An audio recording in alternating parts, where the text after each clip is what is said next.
এবার হঠাৎ জানা গেল দুঃসংবাদ। হ্যাঁ, খুব শীঘ্রই হয়তো সিরিয়াল থেকে বিদায় নিতে চলেছে মধুমিতা ও নীল ভট্টাচার্য। কী কারণে বন্ধ হতে যাচ্ছে এই ধারাবাহিকটি?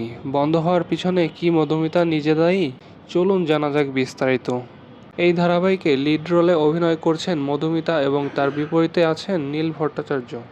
শোনা যাচ্ছে বেশি জনপ্রিয় আর্টিস্ট মধুমিতাকে হায়ার করার কারণে সিরিয়ালের বাজেট অনেক বেড়ে যাচ্ছে। আবার দর্শকের মতে গল্প খুবই ধীরগতিতে আগাচ্ছে। অনেকে সোশ্যাল মিডিয়ায় কমেন্ট করে জানিয়েছেন, এমন বাজে সিরিয়ালের গল্পে এত ভালো অভিনেত্রীর কাজ করা জীবনের সেরা ভুল সিদ্ধান্ত। অন্যদিকে টিআরপি লিস্টেও কোনো পরিবর্তন দেখা যাচ্ছে না।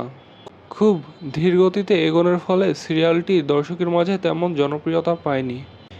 আবার এরই মধ্যে জানা গিয়েছে সিরিয়ালের স্লট পরিবর্তন করে 9:30 অথবা 10:30টায় দেওয়া হবে। তাই হয়তো স্লট পরিবর্তন করলে খুব শীঘ্রই বাদ পড়বে এই সিরিয়ালটি। তো কেমন লাগলো ভিডিওটা কমেন্ট বক্সে জানিয়ে দাও।